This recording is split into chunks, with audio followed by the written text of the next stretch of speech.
They told him that devotion would bring ascension, that through pain, through sacrifice, he would hear the whispers of gods older than time.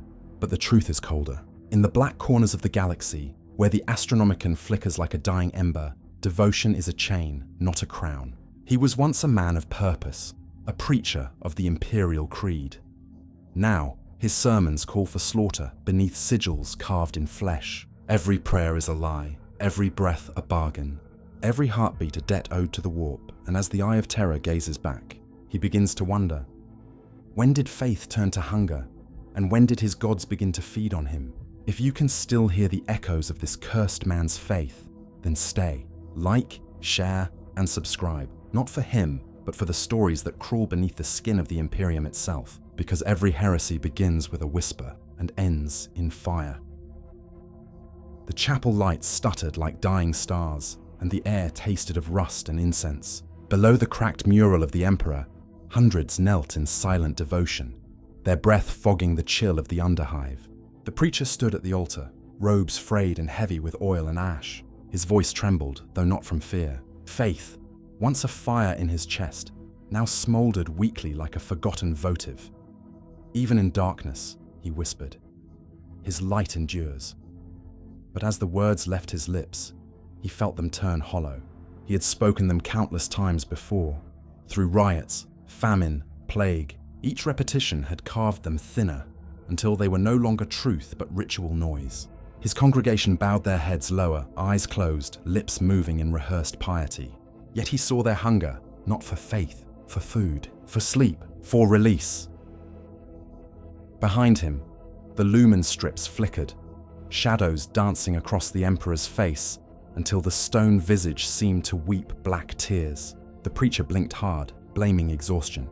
Still, he could not shake the feeling that the God he served had stopped listening long ago. When the service ended, he lingered. Alone beneath the mural, he touched the cracked aquila carved into the altar's edge. His fingers brushed against something beneath the stone lip. Brittle parchment, sealed in wax. His pulse quickened. It was old. Far older than the chapel itself. Its ink faded, but not forgotten. He broke the seal. The first line whispered as he read it, the sound vibrating behind his eyes. He who kneels before false light shall never rise again. The words were wrong, blasphemous, but they moved. The parchment pulsed faintly, as if alive. He dropped it instantly, stepping back in shock. His breath clouded in the cold air, and yet a warmth crept beneath his skin. The warmth of forbidden knowledge, of a door opening where none should exist. He told himself to burn it, to purge it as any loyal servant would, but even as he thought the command, his hand reached for it again. The next day, the parchment hid beneath his robes as he spoke his sermon. His voice sounded different now, lower, smoother, more certain. The crowd felt it too. They leaned closer. Afterward, one of the parishioners, a woman whose eyes shone with fevered faith, whispered, "Father, your words today, they burned through me. What new truth have you found?" He lied without hesitation. "Only his will, child, only his will." But in the corner of his mind, another voice smiled. That night, as he lay in his cell, the whispers returned, faint at first, like static from a voxcaster buried deep beneath the hive's hum. Then clearer, "You serve the Silent One. We offer speech." He rose from his cot, sweat soaking through his robes. The parchment on his desk shimmered faintly, glyphs crawling like insects across its surface. "Who speaks?" he whispered. The air rippled. A scent like copper and rot filled the room. "Your faith," the voice said. "Given shape." He pressed his palms to his temples, praying to the Emperor for deliverance. No answer came, only the faint sound of distant machinery and the heartbeat of the hive. Then he laughed, a sharp, brittle sound that frightened even him, because in that moment, he realized something terrible. The Emperor had never spoken to him, but something else finally had. The whisper didn't fade. It grew. It coiled through his dreams, promising clarity, purpose, freedom. He woke before dawn and knelt before the cracked mural again. The Emperor's eyes seemed darker now, the cracks in the stone deeper. He whispered a prayer that wasn't one, the words from the parchment echoing through his mind. For the first time in years, he felt heard. Outside, the hive stirred awake. Machines grinding, children crying, workers trudging to their shifts under flickering lights. None of them noticed the preacher's eyes, how they now glowed faintly in the dark. Sleep abandoned him for nights uncounted. Each hour bled into the next, beneath the dim hum of lumen strips, their weak light painting the chapel walls in shades of sickness. The parchment lay on his desk, heavy as a wound, though it was barely the size of a prayer slip. Every time his gaze drifted toward it, the ink seemed different. Lines where none had been, sigils shifting like the muscles of something breathing just beneath the skin of reality. He began to copy them. At first it was curiosity, an attempt to understand. The quill trembled in his hand as he traced each curve and stroke, black ink bleeding into old parchment like veins filling with poison. But as he wrote, the meaning unfolded in his mind unbidden, in a tongue he had never learned. Words of devotion, yes, but not to the Emperor of mankind, to something older, to something that answered. When he spoke them aloud, the chapel trembled. Not violently, not enough to be seen. But the candles hissed, and the air thickened with warmth. For a moment he thought he heard laughter, quiet and deep, echoing from behind the walls. By the next sermon, he could no longer recite the imperial creed. The words turned to ash on his tongue, his voice faltered, and instead of the litanies of faith, he spoke from memory, fragments of the forbidden prayer. The congregation didn't notice at first. Their heads remained bowed, their lips moving in unison. But one by one, they lifted their faces toward him, eyes wide, glistening, hungry. He finished in silence, the final word hanging in the air like smoke. For a long moment, no one moved. Then a murmur rose from the crowd. Uncertain at first, then fervent. They approached the altar, hands trembling, as if they too had felt something. "Father," one whispered, "when you spoke, I saw light behind my eyes. It was beautiful," another wept openly. "I heard a voice. I thought it was the Emperor himself." He wanted to tell them the truth, to confess that what they heard was not holy. But the confession died in his throat. Their faces were rapturous, illuminated by a faith purer than any he had ever inspired. He lied again. "Yes," he said softly, "he has spoken to us." That night, he did not return to his quarters. He sat in the chapel alone, the parchment before him. His hands were slick with ink, though in the candlelight, it looked more like blood. His reflection stared back from the pool of it, hollow-eyed, feverish. "You see now," the whisper breathed, close enough to taste. "Your faith was never wrong. It was merely misplaced." He flinched, eyes darting toward the altar. But there was no one. Only the dim flicker of light and the faint hum of a broken generator. "What are you?" he asked. "What you prayed for?" He felt it then. Not a presence in the room, but in himself. A slow burning awareness blooming behind his ribs. His thoughts were no longer alone. Each word he considered echoed twice, once in his mind, once in another's. He tried to pray again, to drown it out with ritual, with creed. But his voice was different, deeper, resonant, as though two throats spoke through one mouth. When dawn came, he washed the ink from his hands and found his fingers stained black, as if the words themselves refused to leave him. He delivered the morning sermon without the book of the Imperial Creed. His followers didn't notice. They hung on every syllable, tears streaming, bodies trembling. The faith he once envied in others now surged through them. Not because of the Emperor, but because of him. And when it ended, when they had all left, he stood before the mural once more. The Emperor's image had darkened overnight. The golden halo that had once shimmered in torchlight now appeared tarnished, almost bruised. He stared for a long time, until he saw movement, a faint shimmer beneath the paint, like oil sliding beneath glass. The mural's eyes turned toward him. He dropped to his knees. "I only wish to be heard," he whispered. A voice answered, low and hungry. "And now you are."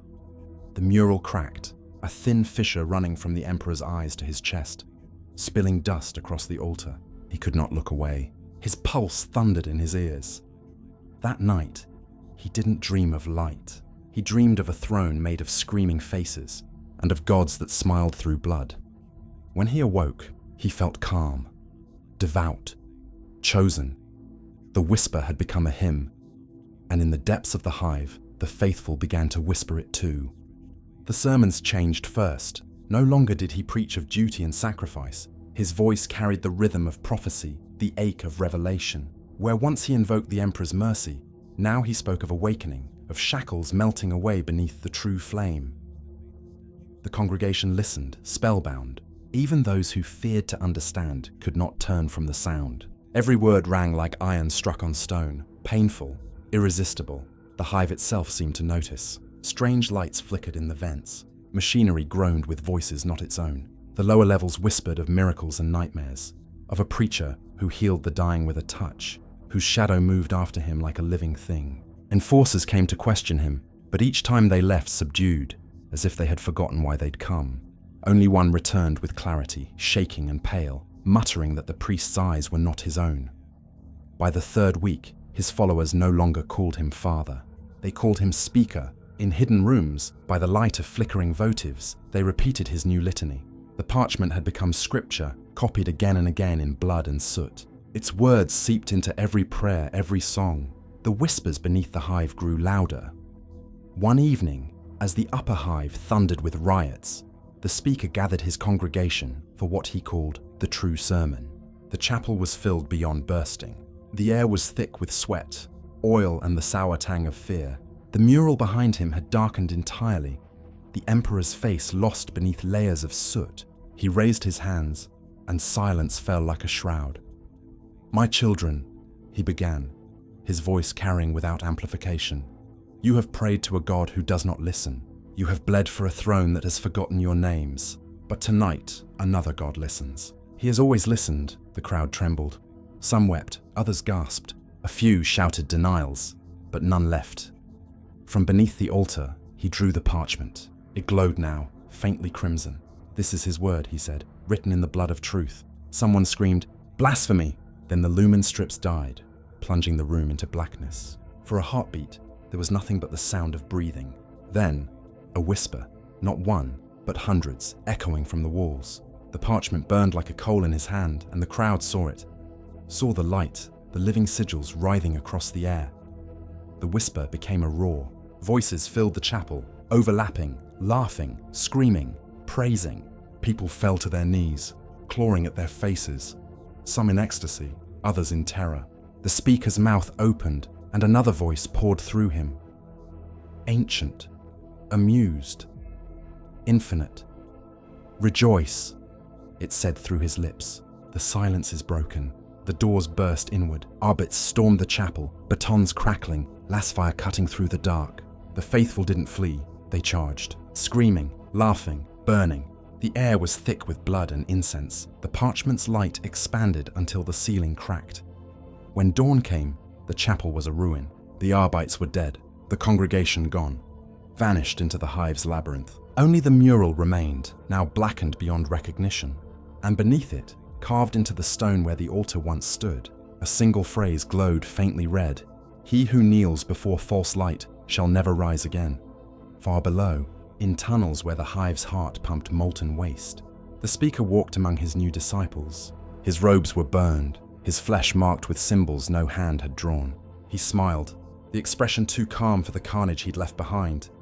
He no longer needed the parchment.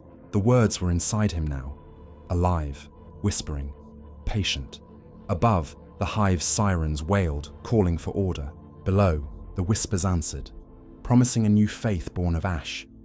And in that hidden dark, where oil dripped like rain and blood steamed on the floor, the speaker lifted his hands and began to sing. The first hymn of the cult echoed through the tunnels, soft at first, then swelling, becoming indistinguishable from the endless hum of the hive itself. The Imperium would not notice for years. By then, it would already be too late. The air beneath the hive had changed. It tasted of iron and smoke, like the world itself exhaling through cracked lungs. Word of the miracle at the chapel spread faster than any Arbite's report could suppress. The faithful whispered in alleyways and manufactorum queues. He speaks for the true light. He burned and lived. Others spat the name as a curse. It didn't matter. The speaker's flock grew with every hour. They met in forgotten tunnels now. Chambers carved from the stone belly of the hive where no loyalist priest would tread. Pipes sweated overhead, dripping rust onto bent heads as the congregation gathered around their prophet. He stood barefaced before them, the glow of furnace fire reflecting in his blackened eyes. "This world is a tomb," he said. "The Imperium sealed us in long ago, but the gods, the true gods, offer resurrection through flame." They listened, trembling. Some wept. Others tore the aquilus from their chests, stamping them into the grime. The speaker knelt beside a woman clutching her dead child and dipped his fingers into the blood pooling in her lap. He drew a sigil across the corpse's brow, a crude, spiraling mark that pulsed faintly when finished. The crowd gasped. A moment later, the body shuddered and expelled a single ragged breath. Then it fell still again. A miracle, or a cruelty, no one could say. The faithful screamed in praise. The first baptism had begun. That night, they anointed themselves in ash from the burned chapel above. The speaker walked among them, whispering the forbidden creed. Suffering is truth. Fire is the promise. Through death, divinity. Somewhere above, the Arbites sealed the upper levels, their boots echoing on steel walkways as searchlights swept the smoke. The speaker watched their light pierce the grates overhead and smiled. "They will burn," he said softly, "and from their ashes, we will rise." By dawn, the tunnels were an inferno. The Arbites came in droves, shields raised, laser-guns barking into the dark. But the cult did not scatter. They sang as they died, their hymn drowning the crackle of flames. The speaker stood at the heart of it all, arms outstretched, robes aflame, voice unbroken. The fire washed over him like a tide. His flesh blistered, cracked, and fell away in blackened sheets. Yet beneath, something shone faintly, not gold, not holy, but alive. He walked through the blaze as his followers burned around him. When the smoke cleared, the tunnels were silent. Only embers moved, and one man, the speaker, untouched by the ruin, stepped through the ash and looked upward. The hive above groaned, as though bowing under a new weight. He did not mourn. He did not look back. The gods had tested his faith in fire, and he had endured. Around him, the surviving faithful crawled from the soot, scarred, coughing, half blind, yet smiling. He raised his hands. "You are the first," he said, voice like molten metal. "You are reborn." In the far distance, sirens wailed again, but beneath their cry, another sound began. The rhythmic chant of 1,000 voices carried through the lower levels, swelling until even the Arbites on the surface paused to listen. The Emperor's hymns had been replaced. The Hive had found a new god. The purge came with the dawn. From the upper hives descended the Arbites in black columns, visors glowing red in the smoke. Vox horns thundered decrees of purification, echoing through the tunnels like the bellow of distant gods. By order of the Lex Imperialis, all gatherings of heretical nature are condemned. Submission ensures survival. Resistance ensures death. No one in the depths listened. By then, the cult had become a city beneath the city, its walls painted in symbols that pulsed faintly under torchlight, its people moving in silent reverence. The air was thick with soot and chant. They called themselves the Ashborn. Each wore scars of devotion upon their flesh, brands of fire, carved spirals across the chest, eyes inked with crude devotion. Pain had become prayer. The speaker walked among them, his body swathed in robes that shimmered like ember glow. His voice carried through the tunnels not as sound, but vibration, crawling into the marrow of those who heard it. "They come to cleanse us," he said, "but it is we who bring the cleansing." Above them, the first charges detonated. Stone split, dust fell in great clouds. The Arbites descended like angels of iron and fire, shouting litanies of duty through their vox grills. The cult met them with blades and faith. Improvised weapons, lass cutters, mining drills, crude but wielded with fury. The tunnels became slaughterhouses. Lasfire lit the dark like lightning storms. The air filled with the metallic reek of blood and the tang of ozone. Each death fed the fervor. Every scream became part of the hymn. The speaker moved through it untouched, his presence like gravity, impossible to ignore, impossible to harm. He spoke no words now, only raised his hand, and the faithful surged forward as if commanded by the warp itself. One Arbite sergeant, helmet shattered, face burned, caught sight of him through the haze and froze. He swore later that the preacher's eyes were twin suns, burning black at the edges, that when he fired, the shot vanished mid-air, dissolving in a shimmer of heat. By the third day, the Arbites were losing ground. Their ranks fractured, their morale rotted. The tunnels shifted, walls seeming to breathe, corridors twisting where none had before. Vox signals failed. The Hive's map no longer made sense. The depths had turned against them. Chaos, corruption, one lieutenant spat into the Vox, voice trembling. The lower levels are alive. There, the transmission ended in static, followed by a scream that did not sound human. The speaker stood before the last intact chapel of the Emperor. Its stained glass flickered with firelight, depicting the master of mankind as savior. He raised his hand and spoke the forbidden prayer. The glass melted into slag. The mural ran like molten tears.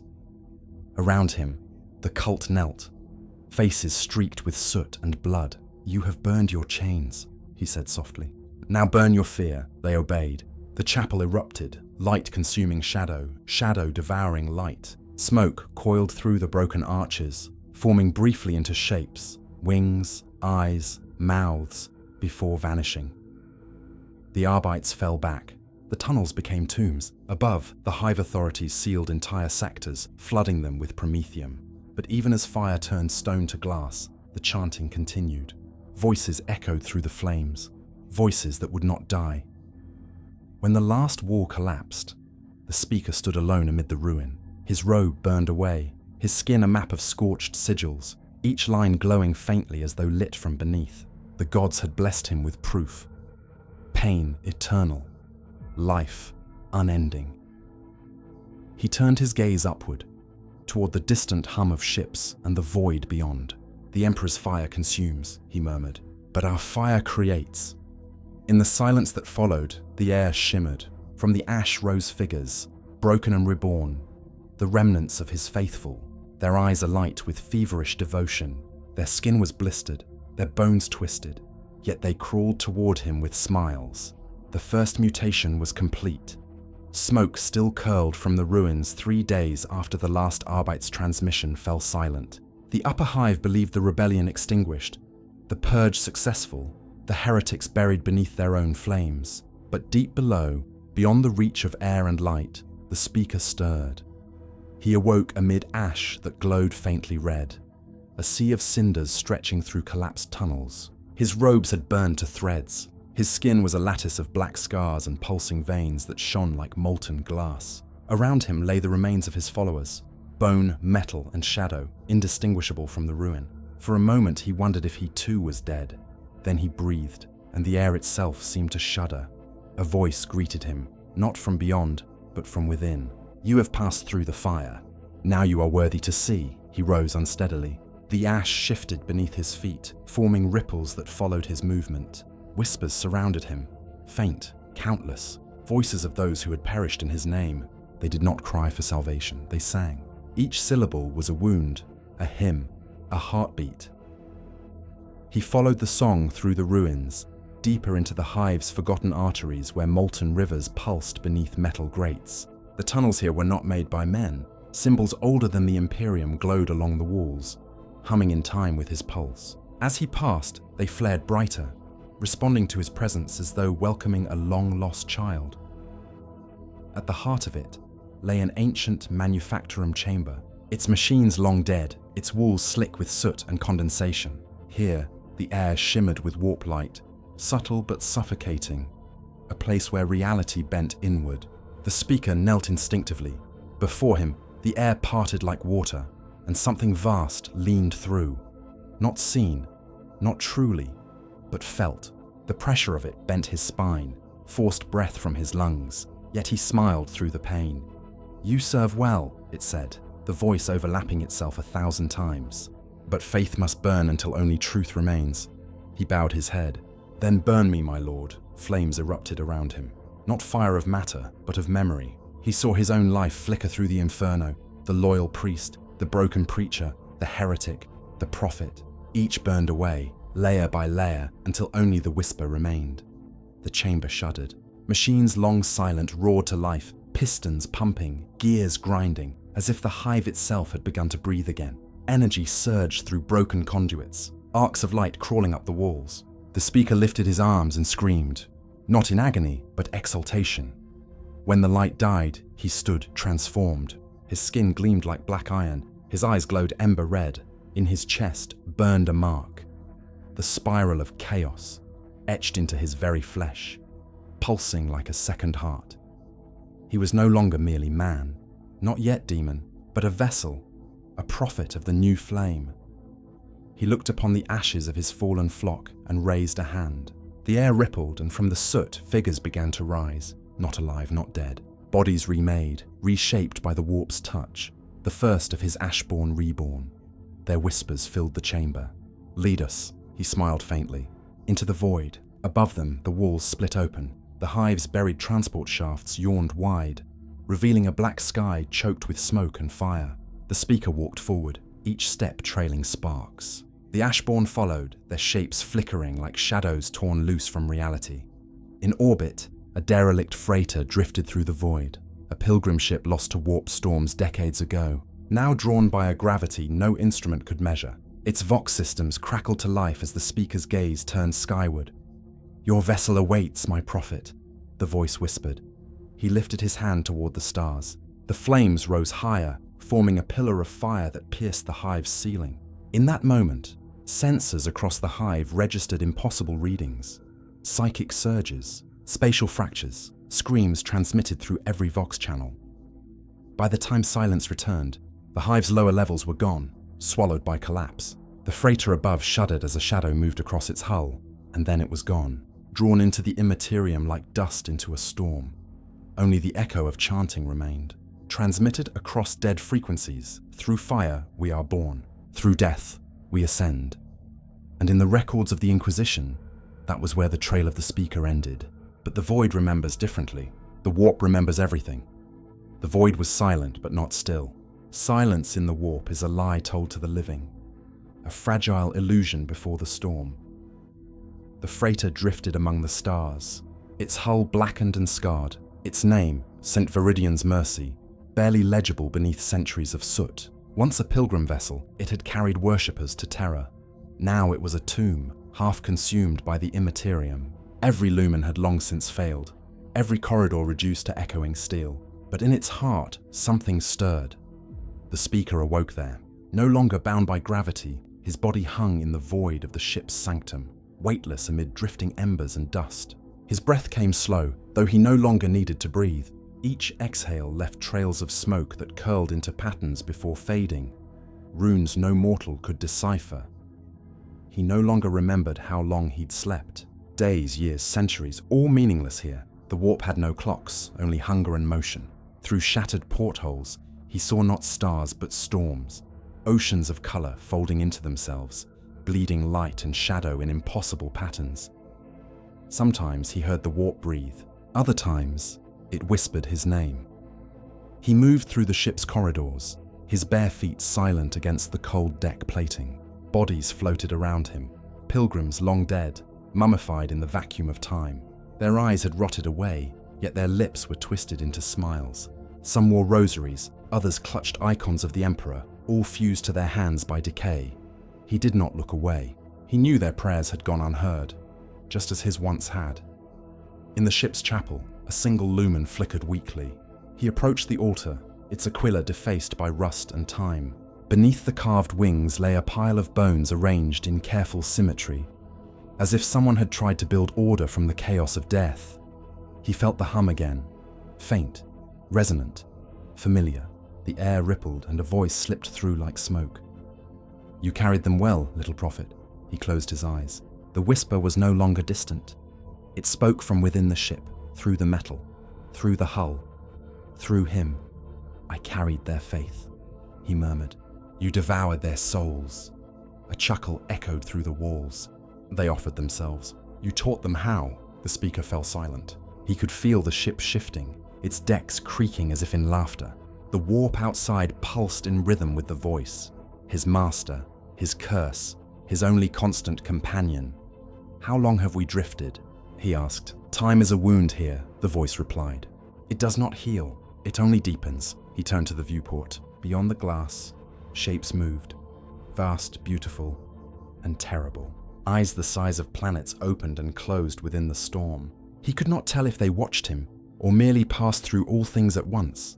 He pressed a hand against the glass. "I hear them," he said. "All of them. The dead, the faithful, the ones I burned. Their song is your gift, the voice said. Every prophet needs a choir. He laughed softly, bitterly.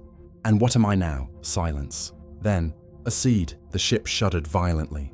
The lights died, every lumen extinguished in an instant, plunging him into total blackness. Then came the sound, faint at first, then everywhere, whispering in 1,000 tongues, echoing through the hull like the voice of the ocean itself.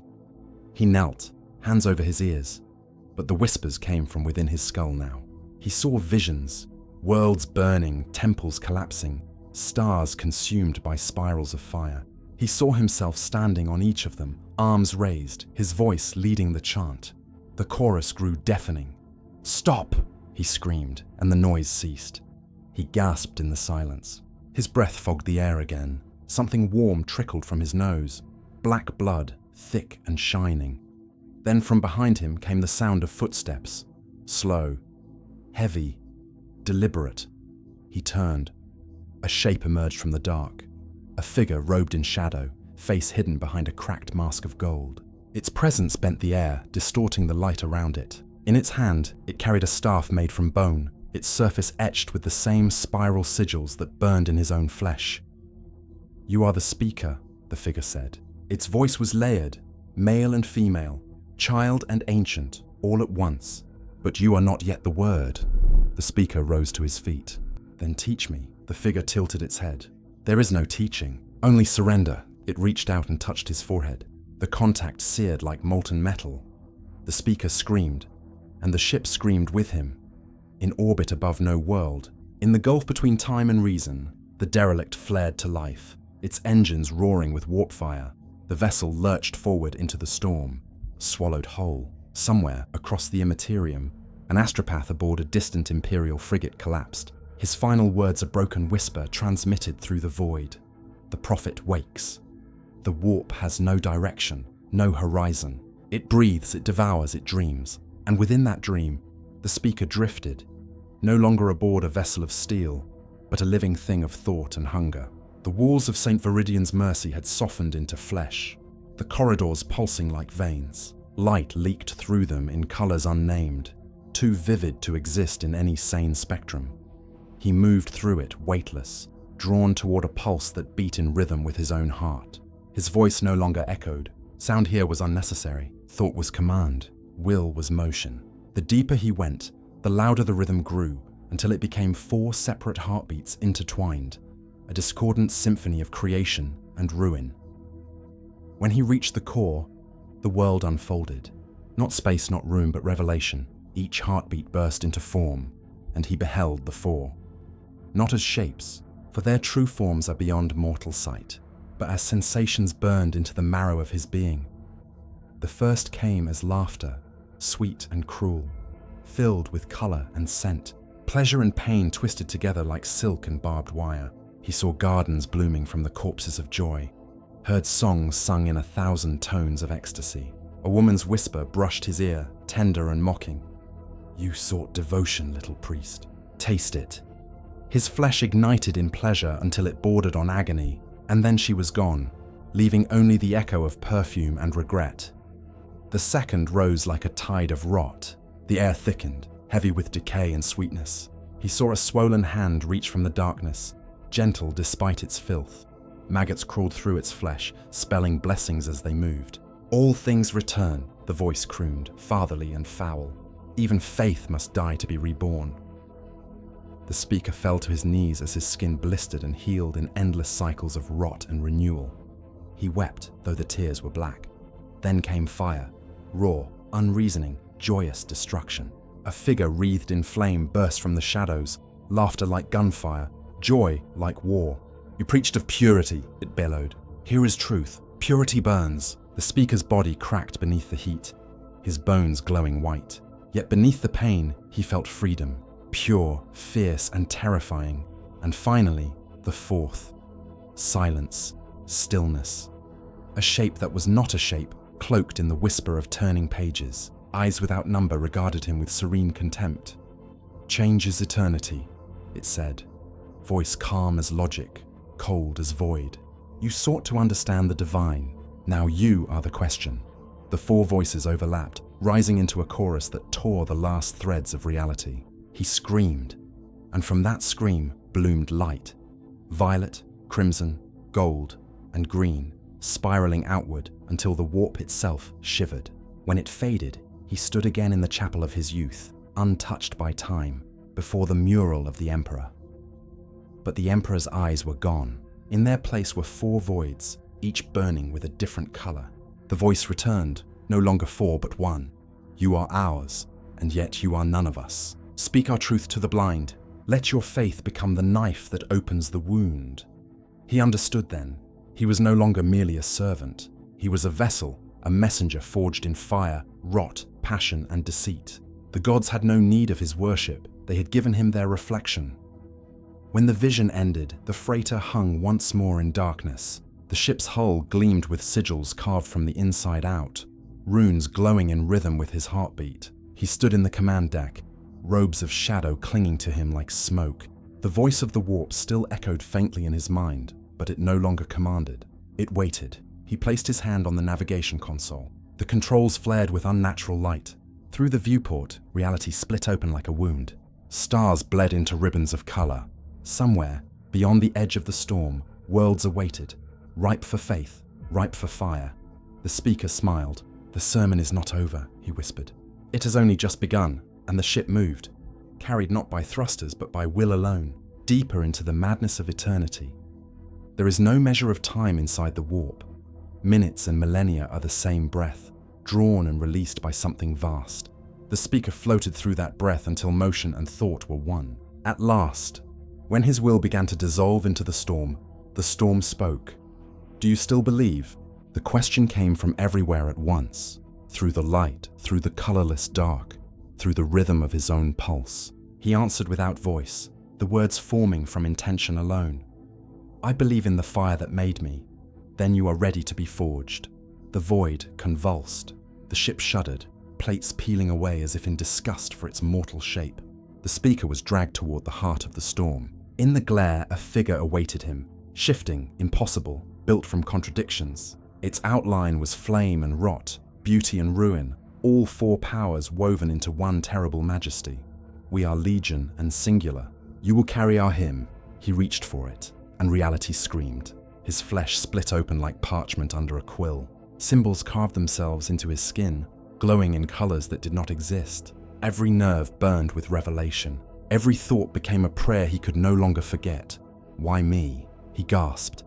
"Because you listened when even your God was silent." The thing extended a hand, vast, clawed, delicate, and touched his brow. The sensation was neither pain nor pleasure, but understanding. He saw worlds consumed, empires kneeling, stars bleeding into the void. He saw his own death repeated endlessly, each time reborn in a different form. "You will preach until your voice breaks the veil. You will be the word given flesh." He wanted to refuse, to scream, to beg for ignorance. Instead, he knelt. "I accept." The pact sealed itself with fire. His heart stopped and started again to a new rhythm.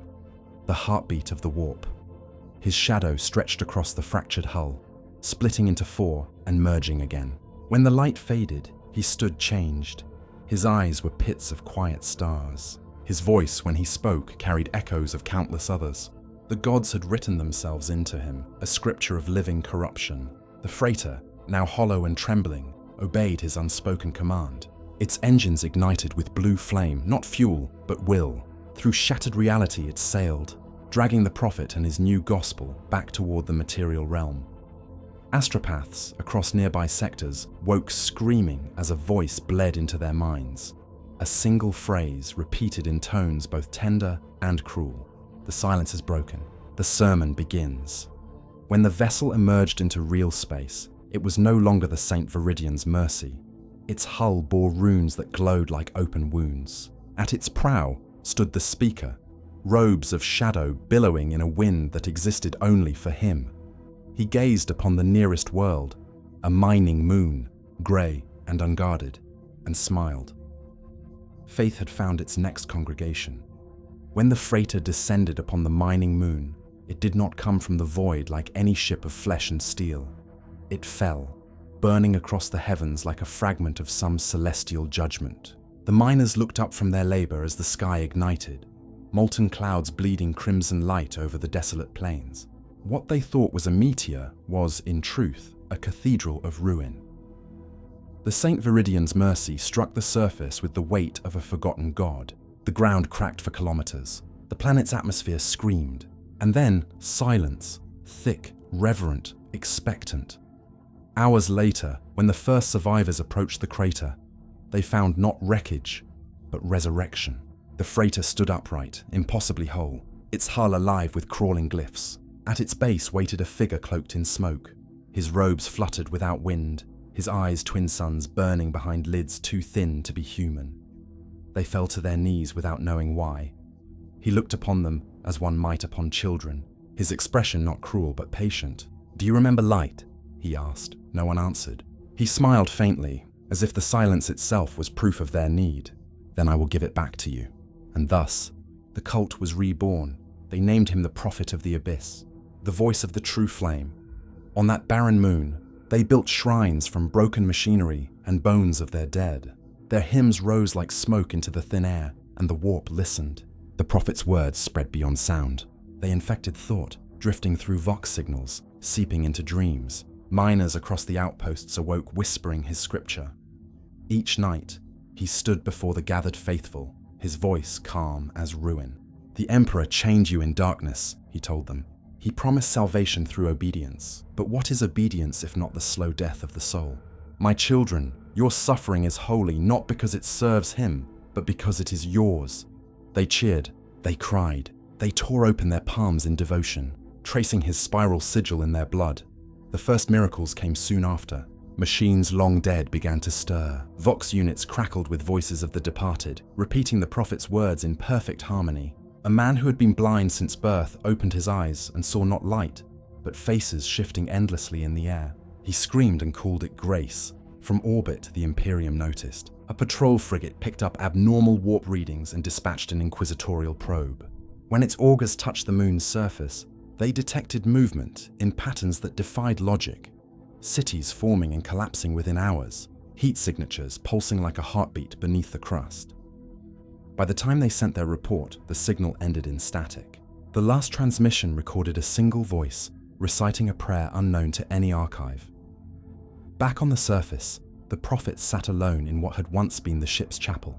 The walls pulsed faintly, alive, veins of light spreading from his touch. Before him lay a broken mirror salvaged from the wreckage. He studied his reflection, the black veins tracing his neck, the faint glow of symbols beneath his skin. He no longer looked human. He did not mourn that loss. But sometimes, in the silence between prayers, he heard a faint echo of his old name. A voice not from the warp, but from memory. It whispered from far away, like a dying ember refusing to fade. He hated it. He loved it. He could not silence it. One evening, a child approached him, trembling. Her eyes gleamed with tears and awe. "Father Prophet," she said, "will the gods save us from the Imperium?" He placed a hand upon her head, his palm warm with inner fire. "Child, the gods do not save," he said. "They consume, and through them, you will be made whole."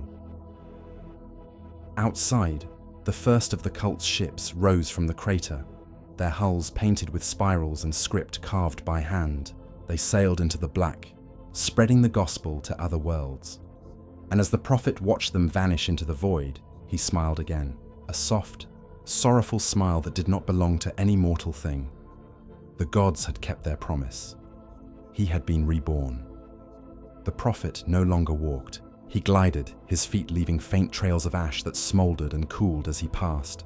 The air around him thickened, humming with the pressure of unseen forces. Those who stood too close felt their skin crawl, their breath grow heavy, as though their lungs fought against a greater will, yet they did not move away. No one ever did. On the mining moon, now remade into a shrine world, his followers thrived amid ruin. The manufactorums once built to feed the Imperium's endless war machine now forged idols of flesh and metal, grotesque sculptures that pulsed faintly, half alive. Their fires burned not with promethium but with faith, the fuel distilled from devotion and madness. Each miracle he performed drew more souls to him. Each miracle also took something from him. The first had been small, a miner's broken leg mended with a whisper. His touch left a faint mark, a black spiral on the healed skin. But when he turned away, he saw his own hand trembling, the veins beneath glowing faintly, as if some piece of the wound had grafted itself to him. The second miracle came when an entire settlement was buried under a landslide. He stood before the mountain of stone and commanded it to breathe. It did. The rocks split apart in slow motion, and from the cracks crawled the living, gasping, eyes glazed with unnatural light. They praised him until their throats bled. That night, his reflection showed half his face darkened, the skin cracked like cooling lava. He no longer slept. The warp whispered too loudly now, its voices overlapping in constant hymns and laughter. They told him that every miracle was a door, that the more he opened, the less the material world would resist, and so he opened more. He created light from darkness, but it burned cold. He turned water into blood, and the thirsty drank it willingly. He raised the dead, but what returned was not what had died. The cult called these blessings. The prophet called them truths. Soon, the air itself began to change. The planet's winds carried faint whispers, words that made men dream of fire and faces. The soil glistened with oil that pooled into shapes before dissolving again. Entire valleys began to hum with a heartbeat not their own. When Imperial scanners detected the anomaly, they saw a pattern, a sigil carved across the planet's crust, miles wide, visible from orbit. They mistook it for tectonic activity. The Inquisition knew better. A strike force was dispatched. The prophet felt their approach days before they arrived, their ships gliding through the void like cold knives. He gathered his disciples in the temple built from the husk of the freighter and spoke quietly. "The Emperor's dogs come," he said. "They will call me heretic, deceiver, damned. But what is damnation to one already reborn? What is heresy to a truth greater than God's?" His followers chanted in unison, their voices rising until the temple's walls began to tremble. The warp pulsed above them like a storm behind thin glass. When the first inquisitorial dropships entered the atmosphere, the sky broke open. The clouds did not part. They peeled, revealing a horizon of burning eyes. The soldiers inside screamed, though none could remember why afterward. The prophet stepped into the storm and raised his arms. "Witness the price of faith," he roared. Lightning tore across the heavens, striking the ground in spirals that matched the marks carved into his flesh. The air thickened until sound itself became distorted.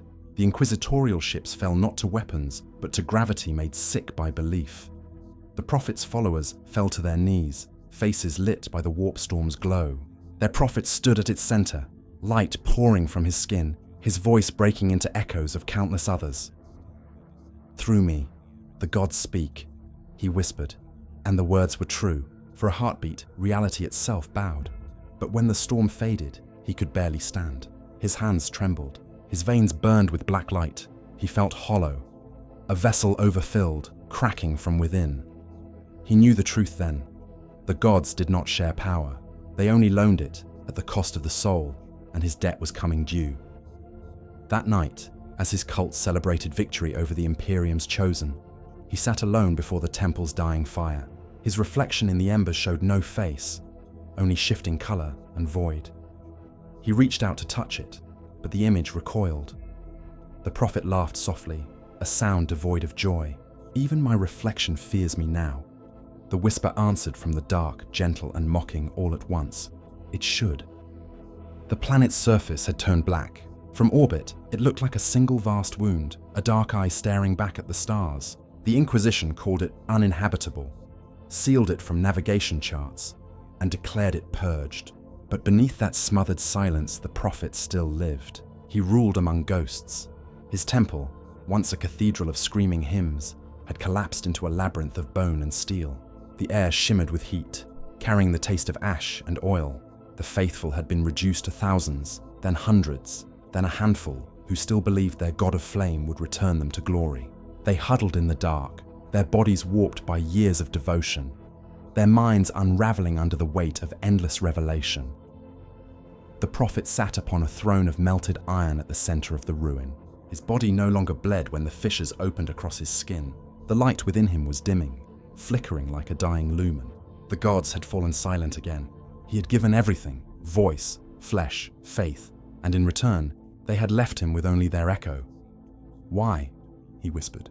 The word drifted through the dead temple like a leaf across stagnant water. You made me your vessel. You made me your prophet. Why now, at the end, do you turn your gaze away? No answer. Only the faint rasp of his own breath. It was not the gods who came for him. It was the living. From the shadows of the temple crawled his own disciples, their bodies trembling, their eyes fever bright. At their head walked the first acolyte, the one who had once been his voice when he could not speak, his blade when he would not strike. Father, she said softly, kneeling, the people suffer, the crops rot, the skies bleed, and the gods do not answer. They say your light fades. They say, her voice caught, they say you are no longer chosen. The prophet looked down upon her. Her face was pale, streaked with soot, but her devotion still burned. He wanted to tell her that they were right, that the gods had taken everything they needed and left him hollow. But pride is a harder death than faith. I am what they made me, he said, voice cracking. The flame may flicker, but it does not die. She nodded, eyes shining with tears. Then prove it. Burn away our doubt, he hesitated. For the first time since the Hive, since the ash and the baptism, he felt fear. His power no longer surged at command. It came reluctantly, a trickle of poison through his veins. Still, he raised his hand and reached for the fire within. Nothing. The air remained still. The shadows did not move. The silence mocked him. The crowd began to murmur. Whispers turned to pleas, pleas to screams. The first acolyte stared, horror blooming across her face. You are empty, she said. They have abandoned you. Her words struck harder than any blade. He rose slowly from the throne, his movements trembling but deliberate. No, he said. They test me, as they tested me before. The first acolyte stepped back. The others followed, fear infecting their reverence. The prophet took a step toward them, and they turned.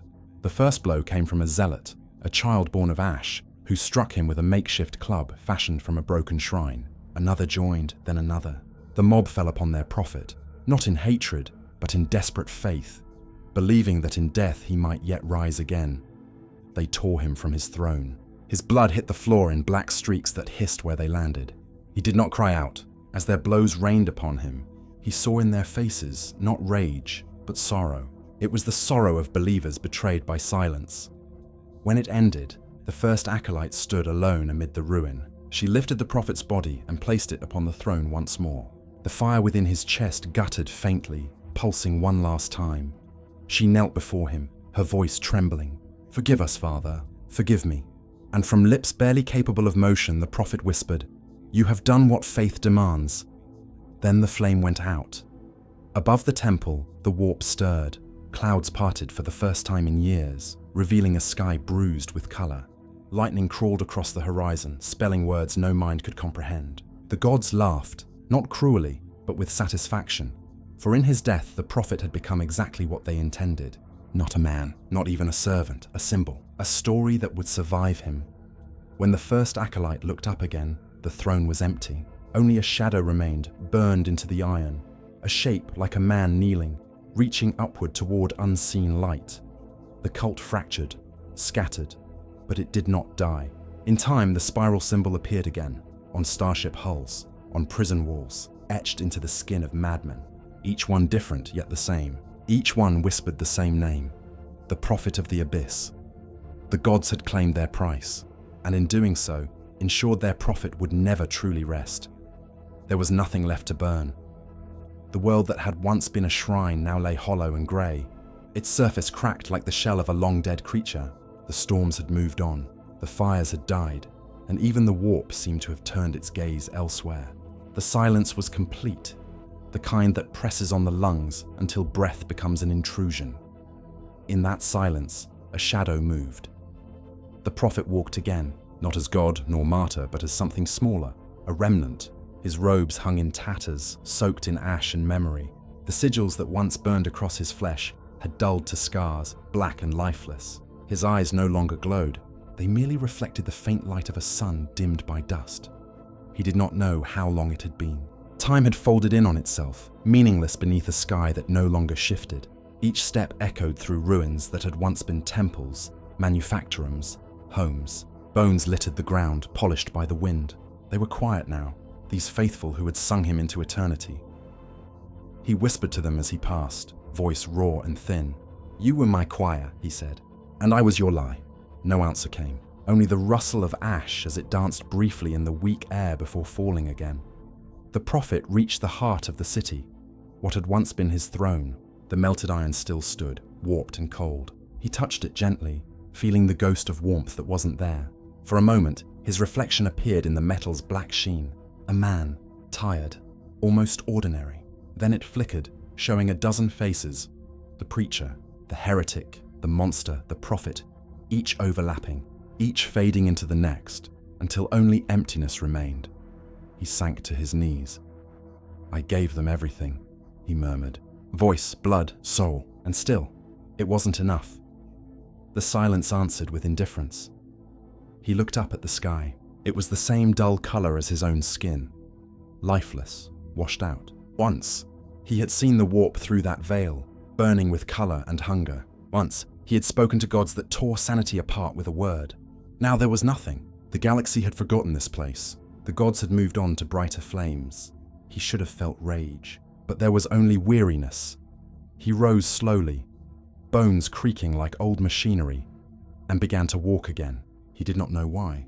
Perhaps habit, perhaps penance. Each step carried him deeper into the ruins of what had been the temple district. There, beneath the half-collapsed arches of his once great hall, he found something strange. A sound, soft, human. He followed it, the faint rhythm of breath. At the far end of the hall, amid dust and broken icons, a figure knelt. A young woman, her back to him, clutching a crude idol made of twisted scrap and wire. The spiral symbol, his symbol. She turned at his approach. Her eyes were fever bright, filled with tears. You came back, she whispered. He stopped, uncertain. Who are you? One of yours, she said. We waited, we prayed. They said you were gone, but the dreams said otherwise. The dreams said you'd return to finish the sermon. He almost laughed. The sound came out as a rasp. The sermon is over, child. Her expression hardened. No, it never ends. You showed us the truth, that suffering is the only light, that the gods demand nothing but faith. We've kept it alive. She lifted the idol toward him, hands shaking. Speak again, Father. Just once more. The others will hear. He looked at her, really looked, and saw the hunger he had once preached. The same fire that had burned him hollow now flickered behind her eyes. No, he said softly. No more sermons. Her face twisted in disbelief, then anger. You can't stop now. You're eternal. He stepped back. Eternal? Look at me.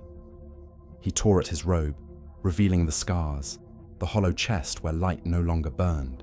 This is what eternity means, to be devoured by the gods you serve, to become the echo of your own faith. The idol slipped from her hands, clattering against the stone. They lied, she whispered. He nodded. They always do. Tears streaked her face. Then what is left? He looked toward the horizon, a line of black mountains beneath a dying sky. Silence, he said. At last. He left her there, kneeling among the bones of faith, her sobs fading into the wind, and for the first time since the Hive, since the whisper that began it all, the prophet walked without purpose. The gods were gone. The Imperium had forgotten. There was only the world and the sound of his footsteps, carrying him toward the edge of existence.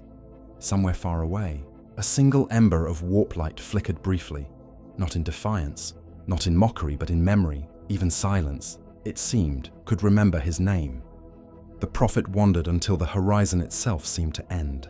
There was no dawn, no dusk, only the endless twilight of a world long emptied of purpose. The ruins gave way to open plains where glass dust glimmered faintly under the pallid sun. The wind keened like a dying instrument, carrying with it whispers that were not quite voices. Echoes of sermons spoken centuries ago, decayed into static. He followed them, though he no longer believed they led anywhere. Perhaps this was what the gods meant by eternity. Not dominion, not flame, but survival.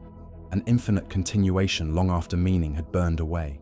The idea almost made him smile. At last, he came upon the remains of a temple, half buried in shifting ash. Only its altar survived, a slab of stone streaked with soot and bone dust. Around it lay fragments of icons, imperial and heretical alike, broken and indistinguishable. The prophet sank to his knees before it. For a moment, his hands hovered, uncertain, then settled upon the cold surface. I was a voice once, he said quietly. Now I am only the echo. The words fell into the silence like pebbles into a dry well. I thought faith was the bridge, he continued. That devotion could pierce the silence of a dead god. But faith was the chain. It bound me to the very things I thought I could command. He bowed his head. The motions came back easily, the old habit of prayer, but there was no rhythm, no creed, only a slow unraveling of memory. I killed in your name, he whispered. I lied. I promised salvation where there was none. I called myself your prophet, your vessel, your son, but all I ever was afraid. The confession cost him nothing. Perhaps that was why it felt real. Wind scoured the altar, carrying away ash and dust. Beneath the grime, faint lines emerged. Words carved long ago, half erased by time. For the Emperor, in whose light all things endure. The prophet traced the inscription with a trembling finger. I remember you, he said. I used to believe you listened. He laughed softly, a sound without mirth. Did you ever? Or did I mistake my own madness for your reply? For the first time in what felt like centuries, he closed his eyes and tried to pray. Not to chaos, not to gods, but to the silence itself. His voice cracked, thin and uncertain. If you can hear me, whoever you are, whatever you were, let this be enough. Let the fire end with me. For a heartbeat, nothing. Then, a change so subtle he thought it a trick. The air grew warm. A faint breeze stirred, carrying with it the scent of rain, impossible on this dead world. He opened his eyes. The clouds had parted. Through them, a single star shone, small and distant. He stared at it, and for the first time since the Hive, since the whispers, since the pact, he felt something he could not name. Not redemption, not hope, something quieter, a stillness that asked for nothing. He bowed his head once more. If that is mercy, he said, then I accept it. Behind him the wind rose again. The altar cracked, splitting neatly down the middle. From within the fissure seeped a thin, colorless light. Not warp, not holy, something in between. It spilled across the prophet's hands, soft and cold. He smiled faintly. So, he murmured, you were listening after all. The light dimmed. The crack sealed. The sky darkened once more. When it was over, the prophet lay still, his body folded before the altar, eyes closed in peace. No sound marked his passing. Only the wind remained, whispering through the ruins like breath through a dying flame. But far above, in the depths of the void, something stirred.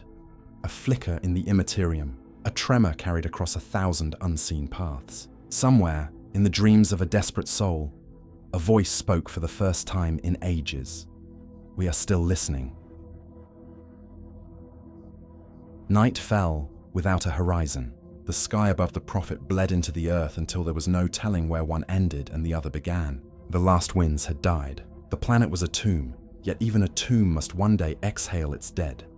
He stood on the edge of the world, where the cracked plains plunged into a gulf of molten glass. Below, a dull radiance pulsed, the buried heart of the world, still beating faintly under the weight of centuries. The silence was so complete that he could hear his own pulse, slow and steady, like the ticking of a clock that no longer measured time, but waited for its end. He raised his face to the void. Once, it had been full of color, alive with storms of the warp. Now only one wound remained, the eye of terror, vast and distant, burning like the pupil of a god that refused to close. Its light brushed the dead planet with a sickly glow, painting his skin in the hues of memory. He spoke into the emptiness. I am here. No thunder answered, no whisper stirred, but something changed in the air. A pressure, a faint vibration, as though the universe had drawn breath. The ground trembled beneath him, soft at first, then deep enough to make the ruins quiver. A fissure split the plain. From it rose a column of light that was not light, a fracture in reality, bleeding radiance and shadow. It hummed in rhythm with his heartbeat. He took a step forward. Is this what you promised? He asked. After fire, after faith, after silence? The fissure widened, revealing within it a vision. The four who had made him, their colors spiraling together like oil on water. They did not speak in words. Their presence was music, symphony and scream, beauty and decay. He felt every cell in his body bow in recognition. Do you still serve? The thought pressed against his mind. He wanted to answer no, to declare himself free, but the word died before it reached his lips. He had never belonged to himself. He had always been the echo of another's will. To deny them now would be to deny what little he still was. "I serve," he whispered. The light flared, swallowing him. His body dissolved, not burned nor broken, but unwritten. Each molecule became memory, each scar a verse recited one last time. The ground where he stood blackened into glass. The fissure screamed and then closed, leaving only a single mark, a spiral scorched into the stone, still warm, still pulsing. In orbit, the dead moon brightened for a heartbeat. Imperial augurs far away recorded the anomaly, but dismissed it as stellar noise. Yet across the warp, the tremor rippled outward, a whisper caught by the dreams of Psykers, a fleeting image of a figure kneeling before a wound of light. Some claimed it was ascension, that the prophet had become a demon prince, crowned in the laughter of gods. Others said it was annihilation, the mercy of oblivion granted to a soul that had finally outlived belief. No one knew, no one could. But on worlds yet untouched by faith, on ships drifting between stars, on walls of prisons and shrines alike, a symbol began to appear, drawn by hands that did not remember why. A spiral, simple, endless, patient. And when the wind moved through those lonely places, it carried with it a voice, faint, human. Through fire, through silence, we endure. Then, only stillness. The sermon was over.